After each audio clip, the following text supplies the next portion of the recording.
Hello, welcome back. आज के video में एक ऐसे आईपीओ की बात करेंगे जो 3 दिनों में आपका पैसा डबल कर सकता है। कंपनी का नाम है एल्पेक्स सोलर लिमिटेड और कंपनी अपना आईपीओ लेके आ रही है। कंपनी की बेसिक डिटेल्स के बारे में बात करें तो कंपनी इनकॉर्पोरेट हुई थी 1993 में और company is a manufacturer of solar panels.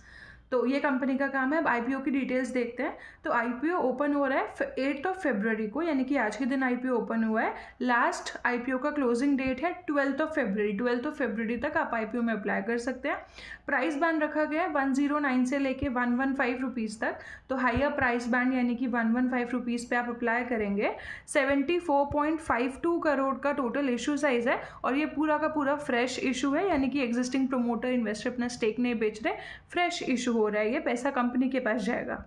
अब 3 दिनों में ये आपका पैसा डबल कैसे करेगा, उसका लॉजिक है क्योंकि 12 को ये क्लोजिंग डेट है इसका और ये लिस्ट हो रहा है 15 को, यानी कि 13, 14, 15।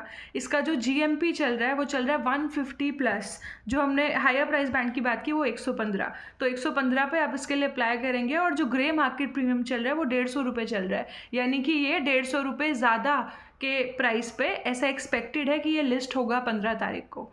तो इसलिए हम बोल रहे हैं कि आपका पैसा 3 दिन में डबल हो सकता है। कंपनी सोलर पैनल बनाती है और आपको पता है जितनी भी कंपनीज रिन्यूएबल एनर्जी के अंदर हैं, स्पेशली सोलर के अंदर, मोदी जी की ये पॉलिसी आने के बाद मतलब बहुत खतरनाक बज़ मार्केट में क्रिएट हो रखा है और सोलर नाम होना चाहिए और आपकी कंपनी ऐसे भागेगी।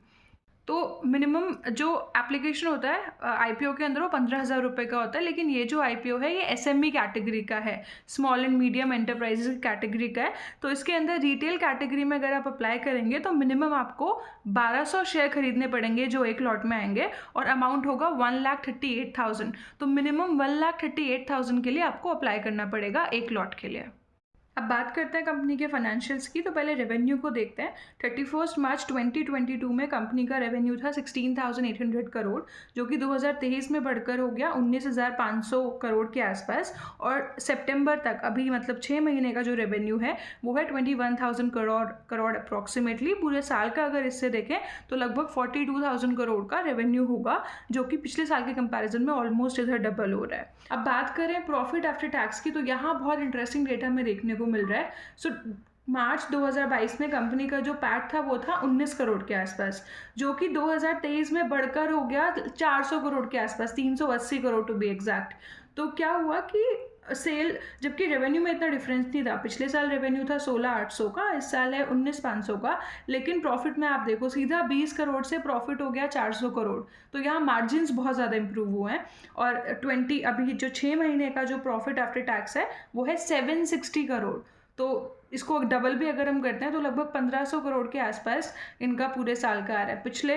तो अब आप क्रोनोलॉजी देखो, 20 करोड़ से 400 करोड़, 400 करोड़ से 1500 करोड़। तो एक्सेप्शनल इंक्रीज हमें देखने को मिल रहा है when it comes to profit after tax. इसका एक रीज़न हो सकता है कि मार्जिन बड़े हैं, यही इसका रीज़न दिख रहा है, क्योंकि रेवेन्यू में ऐसा इतना बड़ा कोई ग्रोथ नहीं देखने को मिला।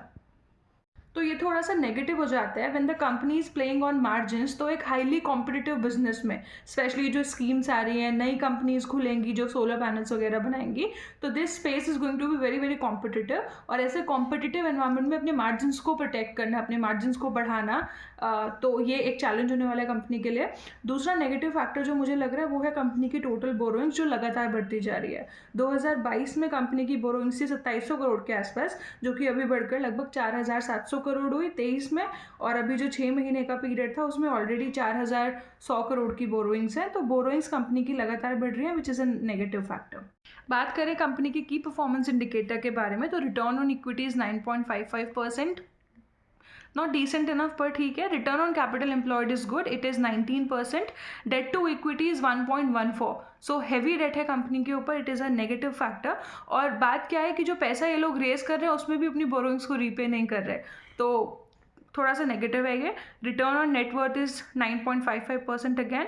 अच्छा, पोस्ट आईपीओ जो पीई मल्टीपल होगा it is going to be 18.5। 18.5 का पीई ठीक है, तो पी के टर्म्स में ठीक है। ऑब्जेक्ट क्या है इशू का, जो पैसा मिलेगा उससे ये लोग कैपिटल एक्सपेंडिचर फंड करेंगे, अपना एक्सपेंशन वगैरह करेंगे और एक न्यू मैन्युफैक्चरिंग यूनिट लगाएंगे। एंड बाकी पैसा they are going to use for working capital requirement and for general corporate purposes. So final बात करते हैं कि आईपीओ में अप्लाई करना चाहिए या नहीं। आईपीओ में डेफिनेटली अप्लाई करना चाहिए गिवन द फैक्ट कि इसका जो ग्रे मार्केट प्रीमियम है वो 150 चल रहा है। 115 इशू प्राइस है, 150 रुपये का ग्रे मार्केट प्रीमियम चल रहा है, तो अप्लाई इसमें ज़रूर करना चाहिए। Specially the kind of sector it belongs to, वो बज़ में है आजकल, तो डेफिनेटली अप्लाई करना चाहिए मल्टीपल डीमैट अकाउंट से, बिकॉज अलॉटमेंट मिलने के चांसेस बहुत कम है। So I wish you all the best. I hope मुझे भी अलॉटमेंट मिले, आपको भी अलॉटमेंट मिले। ऐसे और इन्फॉर्मेटिव और इंटरेस्टिंग वीडियोज़ के लिए चैनल को सब्सक्राइब करें, वीडियो को लाइक करें, शेयर करें। Thank you, bye for now.